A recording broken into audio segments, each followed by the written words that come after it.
His Excellency Donald Trump, President of the United States of America, and to invite him to address the Assembly.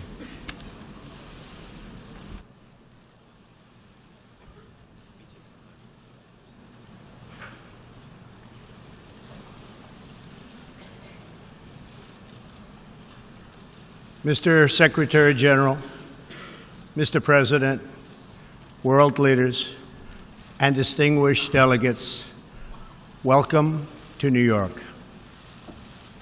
It is a profound honor to stand here in my home city as a representative of the American people to address the people of the world. As millions of our citizens continue to suffer the effects of the devastating hurricanes that have struck our country, I want to begin by expressing my appreciation to every leader in this room who has offered assistance and aid. The American people are strong and resilient, and they will emerge from these hardships more determined than ever before. Fortunately, the United States has done very well since Election Day last November 8th. The stock market is at an all-time high, a record. Unemployment is at its lowest level in 16 years, and because of our regulatory and other reforms, we have more people working in the United States today than ever before. Companies are moving back, creating job growth the likes of which our country has not seen in a very long time. And it has just been announced that we will be spending almost $700 billion on our military and defense. Our military will soon be the strongest it has ever been. For more than 70 years, in times of war and peace, the leaders of nations, movements, and religions have stood before this assembly. Like them, I intend to address some of the very serious threats before us today, but also the enormous potential waiting to be unleashed. We live in a time of extraordinary opportunity. Breakthroughs in science, technology, and medicine are curing illnesses and solving problems that prior generations thought impossible to solve. But each day also brings news of growing dangers that threaten everything we cherish and value. Terrorists and extremists have gathered strength and spread to every region of the planet. Rogue regimes represented in this body not only support terrorists, but threaten other nations and their own people with the most destructive weapons known to humanity. Authority and authoritarian powers seek to collapse the values, the systems, and alliances that prevented conflict and tilted the world toward freedom since World War II. International criminal networks traffic drugs, weapons, people, forced dislocation and mass migration, threaten our borders, and new forms of aggression exploit technology to menace our citizens. To put it simply, we meet at a time of both immense promise and great peril. It is entirely up to us whether we lift the world to new heights or let it fall into a valley of disrepair. We have it in our power, should we so choose, to lift millions from poverty, to help our citizens realize their dreams, and to ensure that new generations of children are raised free from violence, hatred, and fear. This institution was founded in the aftermath of 2 world wars to help shape this better future. It was based on the vision that diverse nations could cooperate to protect their sovereignty, preserve their security, and promote their prosperity. It was in the same period, exactly 70 years ago, that the United States developed the Marshall Plan to help restore Europe. Those three beautiful pillars, they're pillars of peace: sovereignty, security, and prosperity. The Marshall Plan was built on the noble idea that the whole world is safer when nations are strong, independent, and free. As President Truman said in his message to Congress at that time, our support of European recovery is in full accord with our support of the United Nations. The success of the United Nations depends upon the independent strength of its members. To overcome the perils of the present and to achieve the promise of the future, we must begin with the wisdom of the past. Our success depends on a coalition of strong and independent nations that embrace their sovereignty to promote security, prosperity, and peace for themselves and for the world. We do not expect diverse countries to share the same cultures, traditions, or even systems of government, but we do expect all nations to uphold these two core sovereign duties: to respect the interests of their own people and the rights of every other sovereign nation. This is the beautiful vision of this institution, and this is the foundation for cooperation and success. Strong sovereign nations let diverse countries with different values, different cultures, and different dreams not just coexist, but work side by side on the basis of mutual respect. Strong sovereign nations let their people take ownership of the future and control their own destiny. And strong sovereign nations allow individuals to flourish in the fullness of the life intended by God. In America, we do not seek to impose our way of life on anyone, but rather to let it shine as an example for everyone to watch. This week gives our country a special reason to take pride in that example. We are celebrating the 230th anniversary of our beloved Constitution, the oldest Constitution still in use in the world today. This timeless document has been the foundation of peace, prosperity, and freedom for the Americans and for countless millions around the globe whose own countries have found inspiration in its respect for human nature, human dignity, and the rule of law. The greatest in the United States Constitution is its first three beautiful words. They are, "We the people." Generations of Americans have sacrificed to maintain the promise of those words, the promise of our country and of our great history. In America, the people govern, the people rule, and the people are sovereign. I was elected not to take power, but to give power to the American people where it belongs. In foreign affairs, we are renewing this founding principle of sovereignty. Our government's first duty is to its people, to our citizens, to serve their needs, to ensure their safety, to preserve their rights, and to defend their values. As President of the United States, I will always put America first, just like you, as the leaders of your countries, will always and should always put your countries first.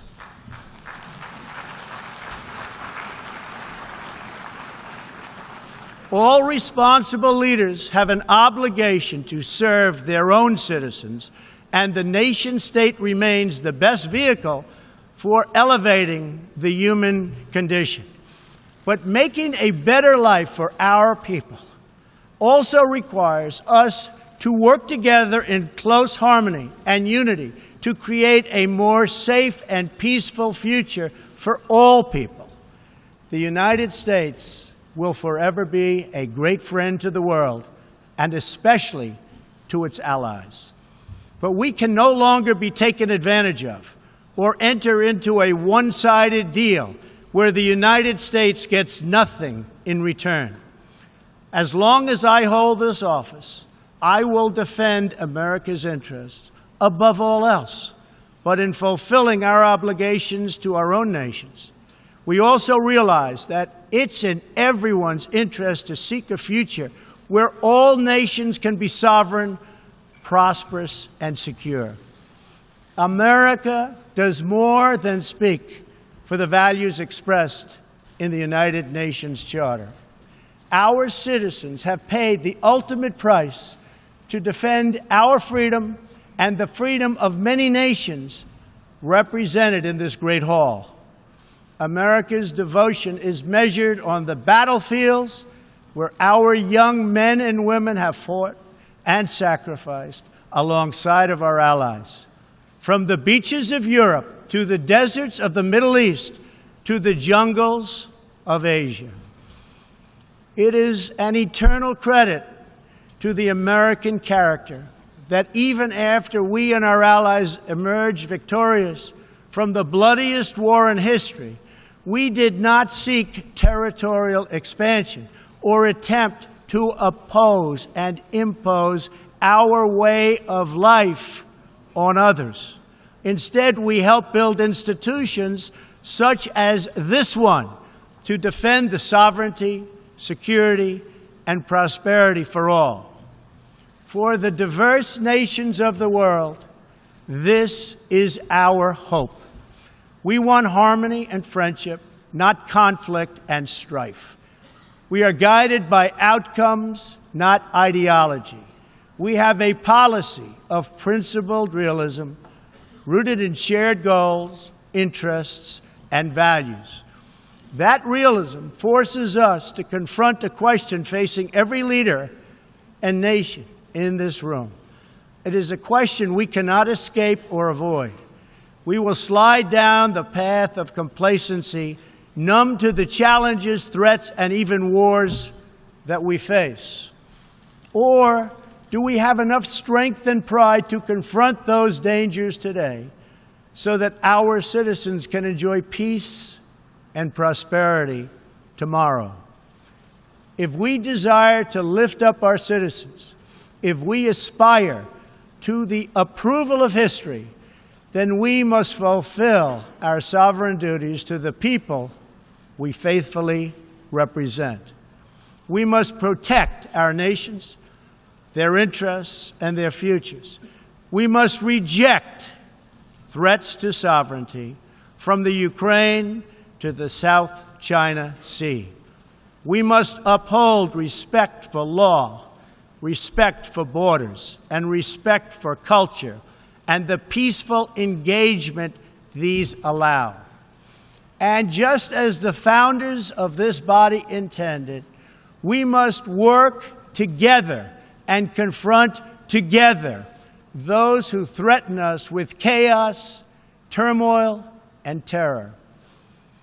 The scourge of our planet today is a small group of rogue regimes that violate every principle on which the United Nations is based. They respect neither their own citizens nor the sovereign rights of their countries. If the righteous many do not confront the wicked few, then evil will triumph. When decent people and nations become bystanders to history, the forces of destruction only gather power and strength. No one has shown more contempt for other nations and for the well-being of their own people than the depraved regime in North Korea. It is responsible for the starvation deaths of millions of North Koreans and for the imprisonment, torture, killing, and oppression of countless more. We were all witness to the regime's deadly abuse when an innocent American college student, Otto Warmbier, was returned to America only to die a few days later. We saw it in the assassination of the dictator's brother using banned nerve agents in an international airport. We know it kidnapped a sweet 13-year-old Japanese girl from a beach in her own country to enslave her as a language tutor for North Korea's spies. If this is not twisted enough, now North Korea's reckless pursuit of nuclear weapons and ballistic missiles threatens the entire world with unthinkable loss of human life. It is an outrage that some nations would not only trade with such a regime, but would arm, supply, and financially support a country that imperils the world with nuclear conflict. No nation on earth has an interest in seeing this band of criminals arm itself with nuclear weapons and missiles. The United States has great strength and patience, but if it is forced to defend itself or its allies, we will have no choice but to totally destroy North Korea. Rocket Man is on a suicide mission for himself and for his regime. The United States is ready, willing, and able, but hopefully this will not be necessary. That's what the United Nations is all about. That's what the United Nations is for. Let's see how they do. It is time for North Korea to realize that the denuclearization is its only acceptable future. The United Nations Security Council recently held 2 unanimous 15-0 votes adopting hard-hitting resolutions against North Korea, and I want to thank China and Russia for joining the vote to impose sanctions along with all of the other members of the Security Council. Thank you to all involved. But we must do much more. It is time for all nations to work together to isolate the Kim regime until it ceases its hostile behavior. We face this decision not only in North Korea. It is far past time for the nations of the world to confront another reckless regime, one that speaks openly of mass murder, vowing death to America, destruction to Israel, and ruin for many leaders and nations in this room. The Iranian government masks a corrupt dictatorship behind the false guise of a democracy.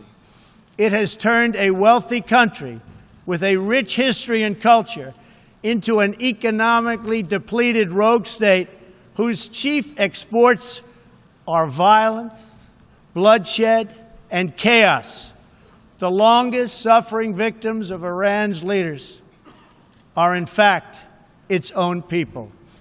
Rather than use its resources to improve Iranian lives, its oil profits go to fund Hezbollah and other terrorists that kill innocent Muslims and attack their peaceful Arab and Israeli neighbors.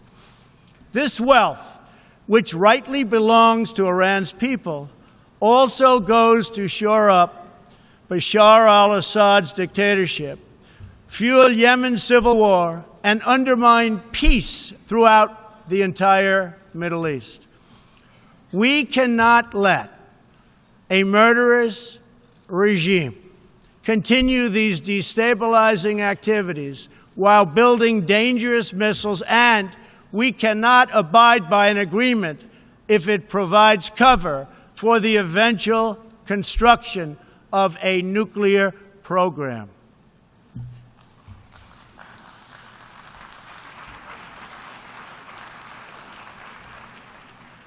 The Iran deal was one of the worst and most one-sided transactions the United States has ever entered into.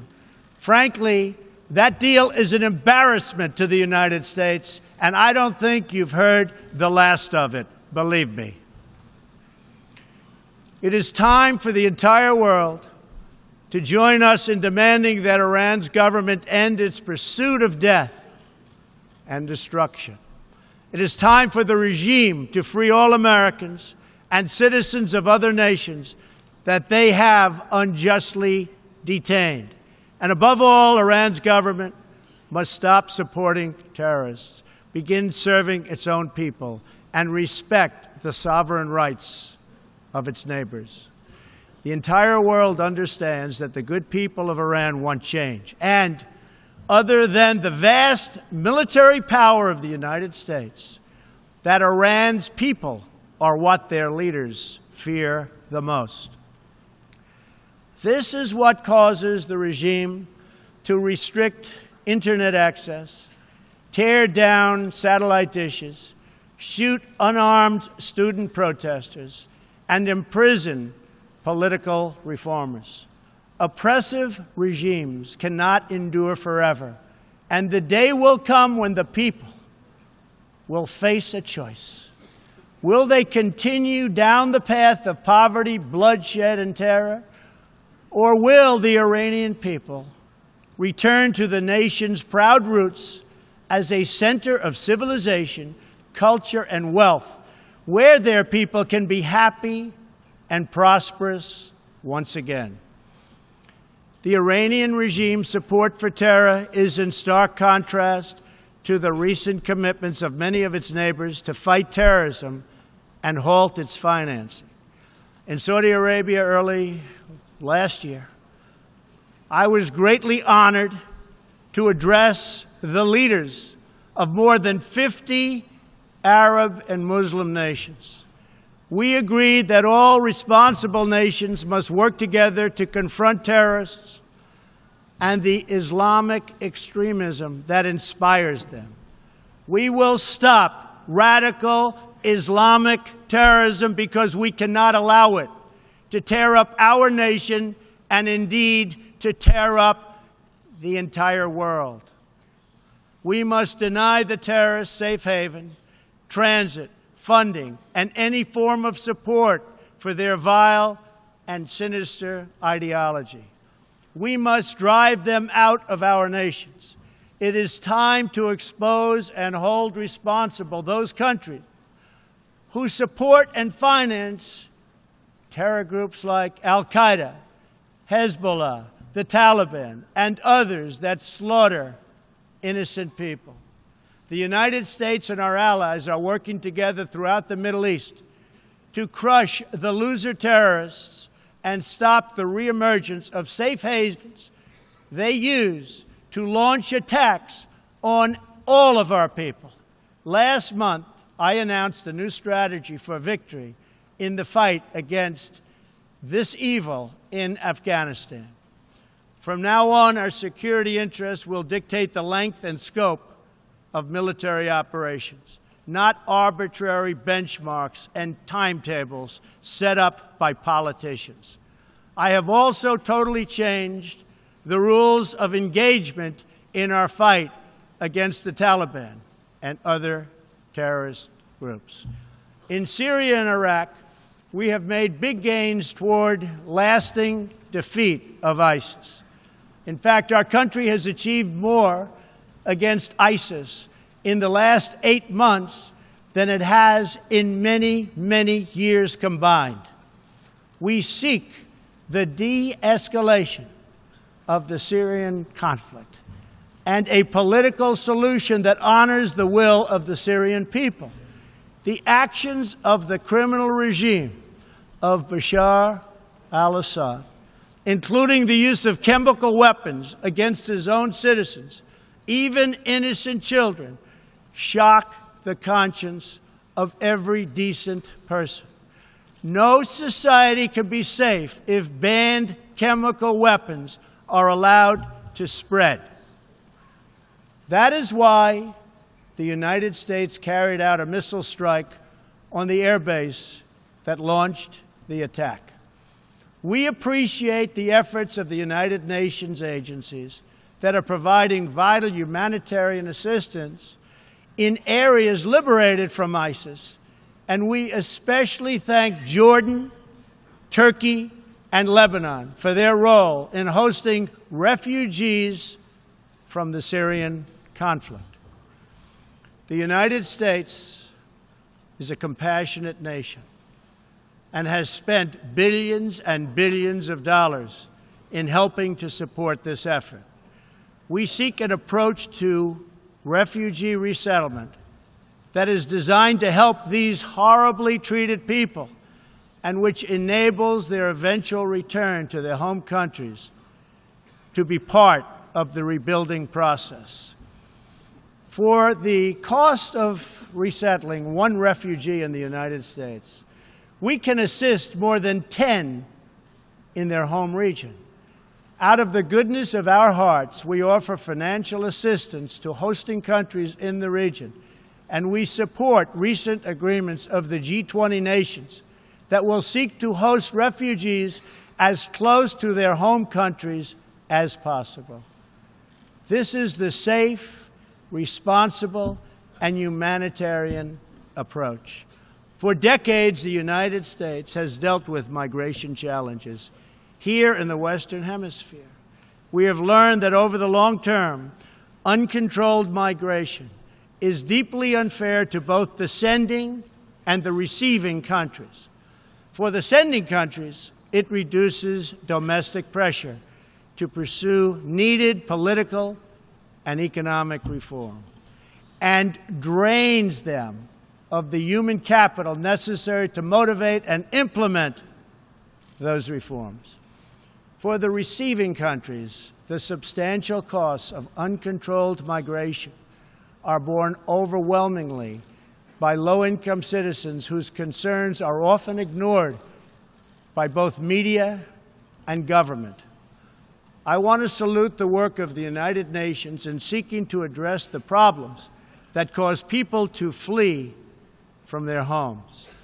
The United Nations and African Union led peacekeeping missions to have invaluable contributions in stabilizing conflicts in Africa. The United States continues to lead the world in humanitarian assistance, including famine prevention and relief in South Sudan, Somalia, and northern Nigeria and Yemen.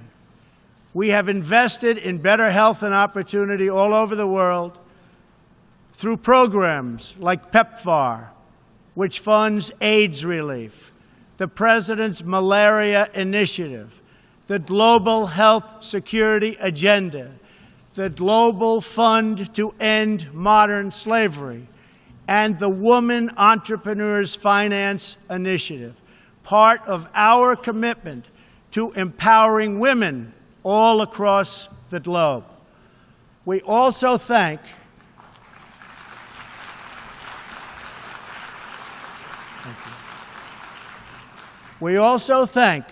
the Secretary General for recognizing that the United Nations must reform if it is to be an effective partner in confronting threats to sovereignty, security, and prosperity.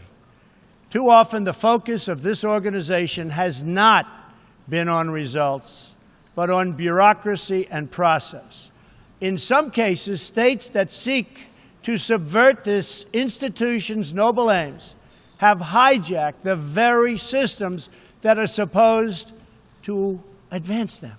For example, it is a massive source of embarrassment to the United Nations that some governments with egregious human rights records sit on the UN Human Rights Council. The United States is one out of 193 countries in the United Nations, and yet we pay 22% of the entire budget and more. In fact, we pay far more than anybody realizes. The United States bears an unfair cost burden, but to be fair, if it could actually accomplish all of its stated goals, especially the goal of peace, this investment would easily be well worth it. Major portions of the world are in conflict, and some, in fact, are going to hell. But the powerful people in this room, under the guidance and auspices of the United Nations, can solve many of these vicious and complex problems. The American people hope that one day soon the United Nations can be a much more accountable and effective advocate for human dignity and freedom around the world. In the meantime, we believe that no nation should have to bear a disproportionate share of the burden, militarily or financially. Nations of the world must take a greater role in promoting secure and prosperous societies in their own regions. That is why in the Western Hemisphere, the United States has stood against the corrupt, destabilizing regime in Cuba and embraced the enduring dream of the Cuban people to live in freedom. My administration recently announced that we will not lift sanctions on the Cuban government until it makes fundamental reforms. We have also imposed tough, calibrated sanctions on the socialist Maduro regime in Venezuela, which has brought a once thriving nation to the brink of total collapse. The socialist dictatorship of Nicolas Maduro has inflicted terrible pain and suffering on the good people of that country. This corrupt regime destroyed a prosperous nation by imposing a failed ideology that has produced poverty and misery everywhere it has been tried. To make matters worse, Maduro has defied his own people, stealing power from their elected representatives to preserve his disastrous rule. The Venezuelan people are starving, and their country is collapsing. Their democratic institutions are being destroyed. This situation is completely unacceptable, and we cannot stand by and watch. As a responsible neighbor and friend, we and all others have a goal. That goal is to help them regain their freedom, recover their country, and restore their democracy. I would like to thank leaders in this room for condemning the regime and providing vital support to the Venezuelan people. The United States has taken important steps to hold the regime accountable. We are prepared to take further action if the government of Venezuela persists on its path to impose authoritarian rule on the Venezuelan people. We are fortunate to have incredibly strong and healthy trade relationships with many of the Latin American countries gathered here today. Our economic bond forms a critical foundation for advancing peace and prosperity for all of our people and all of our neighbors. I ask every country represented here today to be prepared to do more to address this very real crisis. We call for the full restoration of democracy and political freedoms in Venezuela.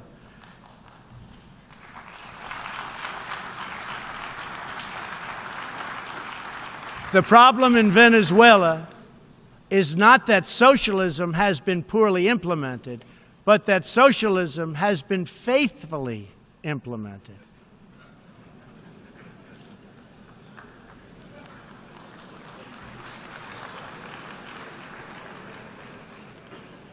From the Soviet Union to Cuba to Venezuela, wherever true socialism or communism has been adopted, it has delivered anguish and devastation and failure.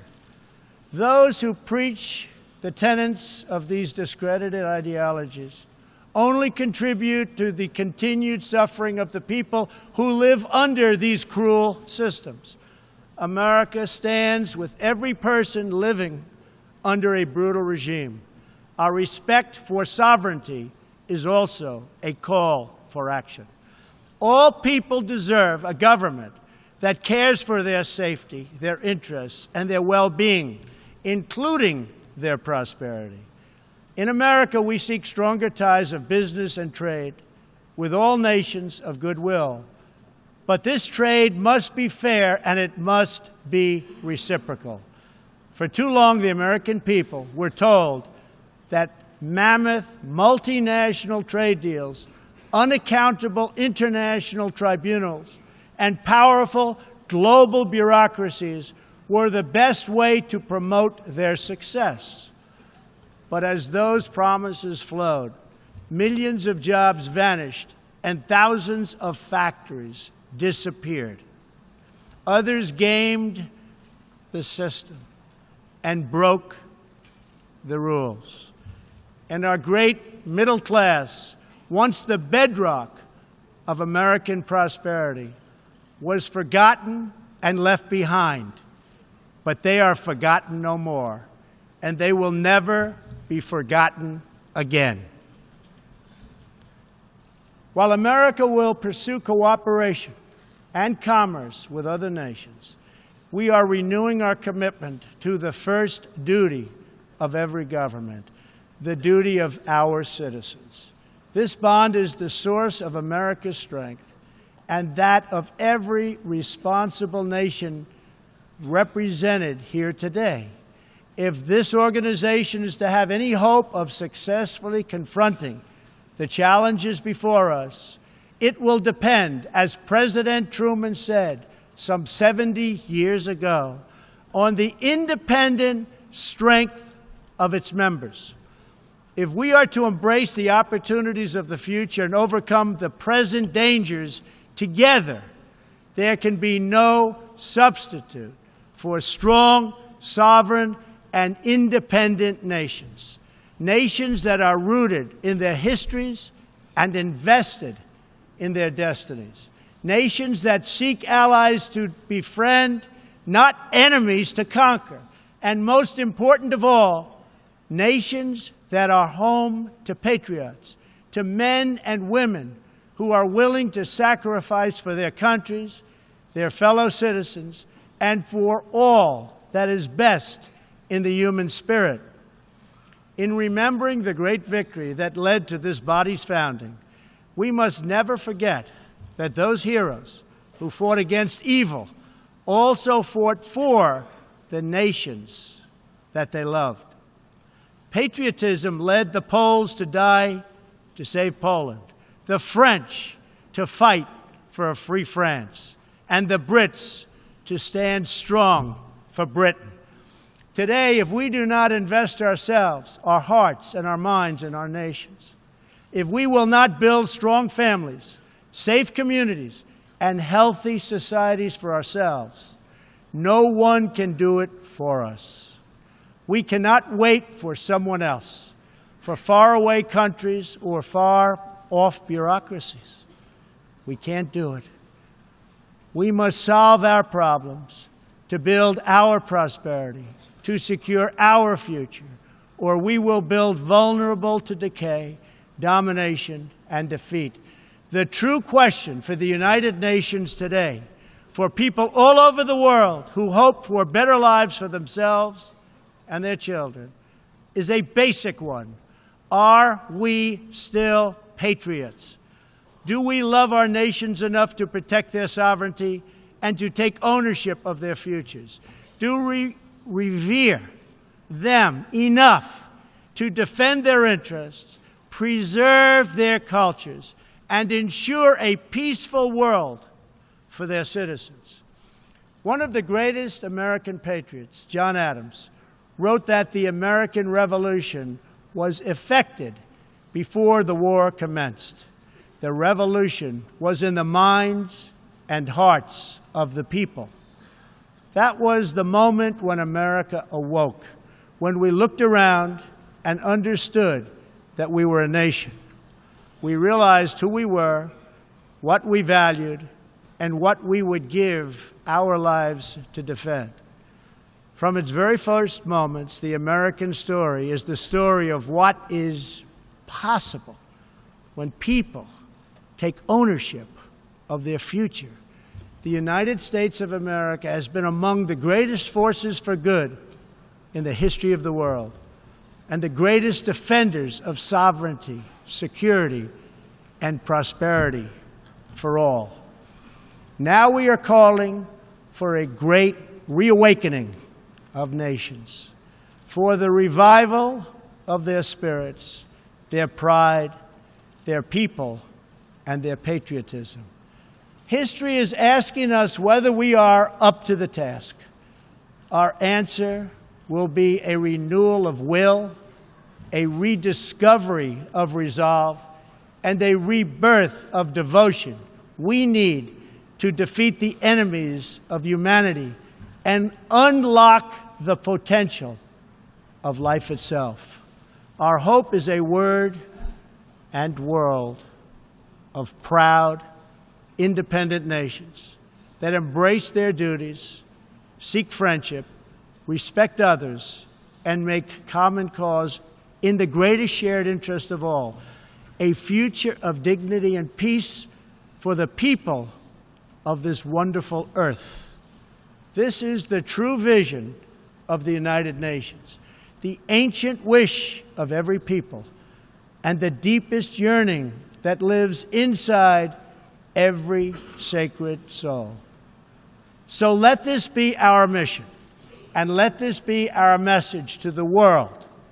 We will fight together, sacrifice together, and stand together for peace, for freedom, for justice, for family, for humanity, and for the Almighty God who made us all. Thank you. God bless you. God bless the nations of the world, and God bless the United States of America. Thank you very much.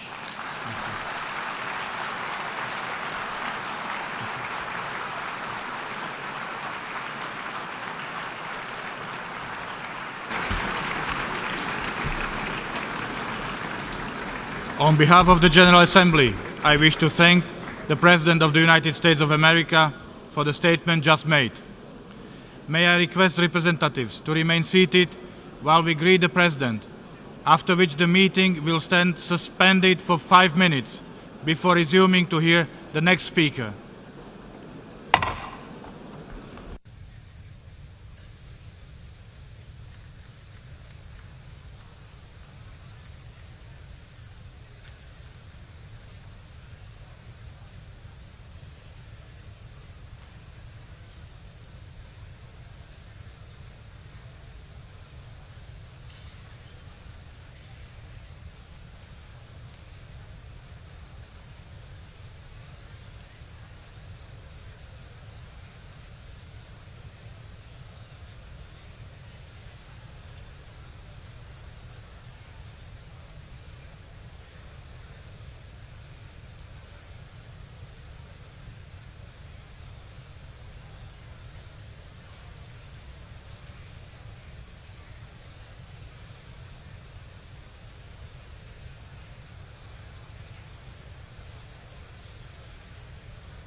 Distinguished delegates, please take your seats again. We shall resume the meeting.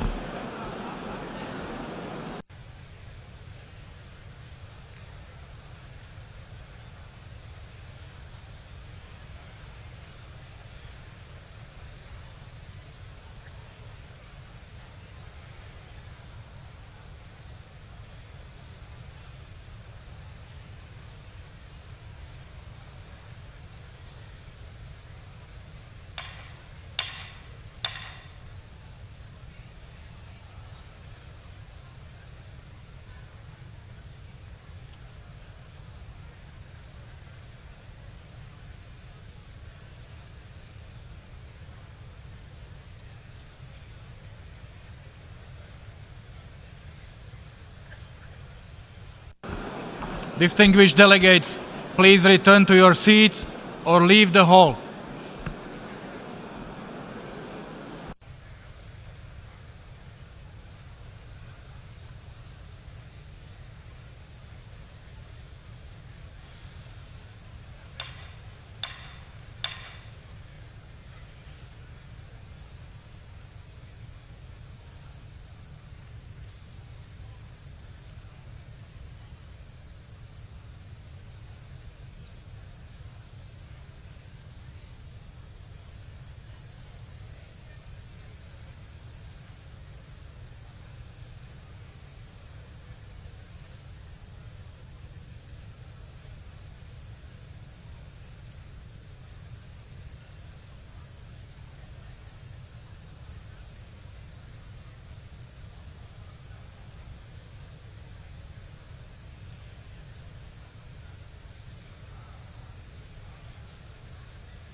Distinguished delegates, please return to your seats or leave the General Assembly hall. The meeting is resumed.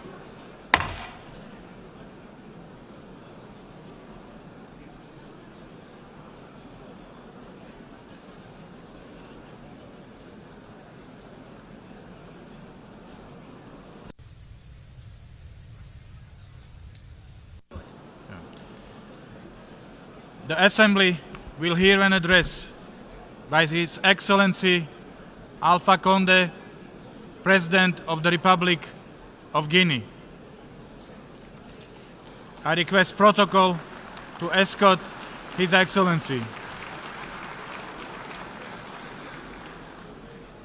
On behalf of the General Assembly, I have the honor to welcome to the United Nations His Excellency Alpha Condé, President of the Republic of Guinea, and to invite him to address the Assembly.